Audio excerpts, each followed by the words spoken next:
Être un artiste en développement de nos jours a deux inconvénients. Le premier, c'est que si en tant qu'artiste, tu ne comprends pas que tu es un produit marketing et que tu n'inclus pas dans ton développement les différentes phases de vie du cycle d'un produit, c'est-à-dire le lancement, la croissance, la maturité et le déclin, il sera pratiquement impossible pour toi de te positionner à long terme sur un marché musical ultra concurrentiel. Le deuxième inconvénient, c'est que le secteur musical en France regorge de plus en plus d'experts qui analysent la musique et de moins en moins de stratèges pour développer des artistes et promouvoir la musique. Ce qui veut dire que les méthodes que tu utilises aujourd'hui pour te faire connaître ne fonctionnent certainement plus. Car ce qui fonctionne pour un artiste ne fonctionne pas toujours pour un autre artiste. Et nous allons voir ensemble dans cette vidéo comment y remédier. Avant de rentrer dans le vif du sujet, n'hésite pas à montrer ton soutien à la chaîne en mettant un petit pouce bleu, ça fait toujours plaisir.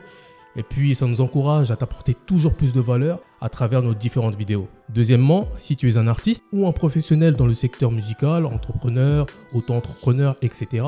et que tu souhaites agrandir ton réseau et faire de nouvelles connexions partout en France, je t'invite à faire un tour sur la marketplace artistiquement riche. Elle te permettra de trouver de nouvelles collaborations ou de proposer tes services à la vente. Maintenant, revenons au sujet de la vidéo et comprenons d'abord quelles sont les 4 étapes clés dans le développement d'un artiste. Quand tu débutes dans la musique, tu es d'abord dans une phase de lancement, ce qui veut dire que tu dois définir ton style musical, ton public cible et ta stratégie de communication. Ce sont les 3 points essentiels pour prétendre à un développement artistique. La phase de lancement peut durer quelques mois ou plusieurs années selon l'artiste, car c'est uniquement à travers cette étape qu'un artiste a le droit, entre guillemets, de faire de nombreuses erreurs. Il est aussi important de rappeler qu'être signé en maison de disque ou en label ne veut pas dire qu'on sort de cette phase de lancement.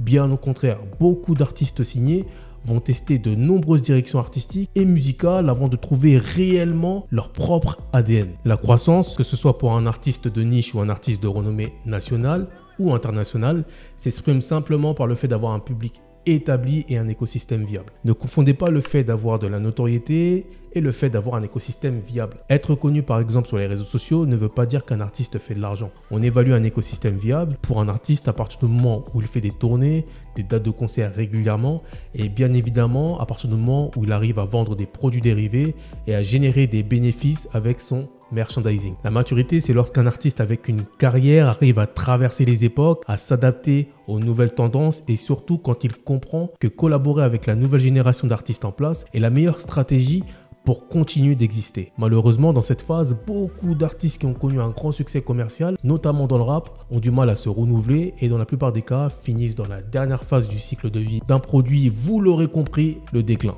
Mais je pense que je ferai une vidéo spécialement dédiée à la phase du déclin car il y a beaucoup de choses que je vais vous expliquer sur les méthodes qu'utilisent beaucoup d'artistes dans le rap après avoir connu un franc succès mais qui prédisent malheureusement leur déclin. Mais concrètement, comment se faire connaître quand on se lance dans la musique? Quand tu demandes à la plupart des gens comment tu peux te faire connaître rapidement, beaucoup te diront simplement de te créer une présence sur les réseaux sociaux et d'attendre que le succès arrive. Bien que ce conseil ne soit pas entièrement erroné, il est assez superficiel. C'est comme si je te donnais les ingrédients pour faire un excellent gâteau sans les instructions pour le réussir. Le même principe s'applique ici. Il ne suffit pas de créer du contenu. Tu dois élaborer une stratégie de contenu ciblé et cette stratégie appelée acquisition vise à construire une base de fans engagés plutôt que de simplement accumuler des abonnés. Pour te donner un exemple, imagine-toi que tu as 100 fans très engagés, bien que tu ne sois pas encore connu, c'est vrai. En te concentrant sur ces 100 fans et en les multipliant progressivement, tu as plus de chances de te faire connaître rapidement et de bâtir une audience de niche solide. Les plateformes comme Instagram et TikTok servent d'entonnoir, permettant de générer du trafic et d'affiner ta stratégie grâce aux outils analytiques qu'ils proposent. Il est important de distinguer les vrais fans de ceux qui te suivent simplement par curiosité. En ayant cette logique, tu pourras non seulement te faire connaître, mais également développer une stratégie de rentabilité sans nécessairement devenir une superstar du rap. En résumé, en adoptant la stratégie d'acquisition, tu augmenteras tes chances de notoriété en te concentrant sur une audience qui apprécie déjà ton contenu. Tu verras l'importance de partager du contenu régulièrement sur les réseaux sociaux pour élargir cette base. Et le plus important, tu apprendras comment convertir un nouvel abonné engagé en consommateur actif. J'espère que cette vidéo t'a éclairé. N'hésite pas à partager en commentaire à quelle étape de ton développement artistique tu te trouves actuellement. Et n'oublie jamais, Apprendre, c'est comprendre. Et comprendre, c'est plier le game.